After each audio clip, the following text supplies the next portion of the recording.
बेकपुर स्वागत आसिबा राज्य खबर को तृणमूल स्तर में बीजेडी कर्मी जोड़ी होगापी नुआ कौशल वीडियो कॉन्फ्रेंसिंग जरिया कोरापुट जिलार 14 ब्लॉक और 4 पौरांचल बीजेडी कर्मी सहित सीधा सड़क कथा होती बीजेडी सुप्रीमो नवीन पट्टनायक लक्ष्य मिशन 2019 मुख्यमंत्री 3T मंत्र दल विनियोग होईछि।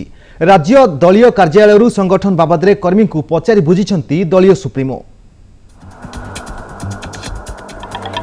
ग्रासरूट्रु हेबो समीक्षा सीधा सड़क कथा हेबे मुख्यमंत्री तृणमूल स्थिति परखिबे सुप्रीमो।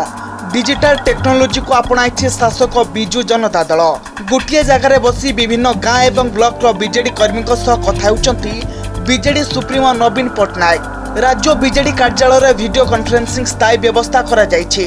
यार शुभारंभ होइछि कोरापुट जिलार 14 ब्लॉक 4 पौरांचल एवं 3टी बीजेडी वार्ड कमिटी कर्मकर्ता संगठन बाबद आलोचना करिसेंती मुख्यमंत्री। कोरापुट रे कार्यक्रम नेतृत्व नेउछंती निजे आईटी मंत्री चंद्रसारथी बेहेरा एवं सांसद झिनई कका।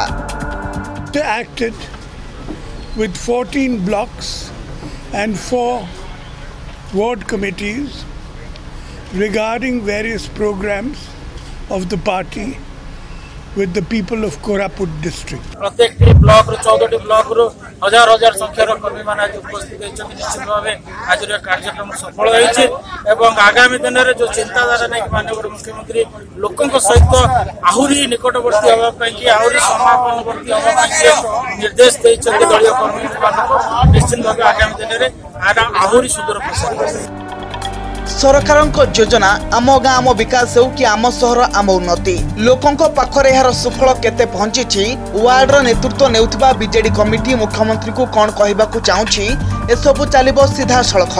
प्रति वार्ड रे 21 जणिया कमिटी करिछि बीजेडी।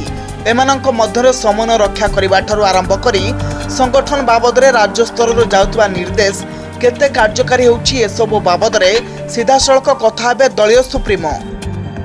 14टी ब्लॉक एवं 4टी अर्बन लोकल बॉडीज 3टी म्युनिसिपालिटी और गोटे एनएससी कोटपाड़ एवं सेठी सुनाबड़ा जयपुर कोरापुट ये म्युनिसिपालिटी एवं एमानक सांगरे किसी समय मत विनिमय कले एवं माननीय मुख्यमंत्री विभिन्न आमर जो माने मेंबर्स अच्छी जो माने तेमानक सांगरे आमर विकास कार्यक्रम लोकों पाखे सफल भाव में पहुँचापी तांकर वार्ता देले। सीधा सड़क साधारण कर्मी सहित वार्ड कमिटी जो एक्टिव कर्मी 5 जण अच्छा सहित वार्तालाप आज मुख्य उद्देश्य मुख्यमंत्री 3T मंत्र सरकार स्तर में कार्यकारी होगा पर एवं दलीय स्तर में टेक्नोलोजी उपयोग करा जायछि। आज राज्य बीजेडी कार्यालय वीडियो कॉन्फ्रेंसिंग जरिया मुख्यमंत्री विभिन्न जिलार वार्ड और ब्लॉक कर्मकर्ता कथा होती एभली धारा आगुक जारी रहिबो।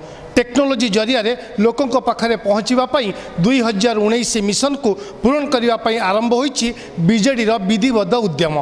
भुवनेश्वर वीडियोग्राफर प्रशांत जेना जजाति महंती MBC न्यूज।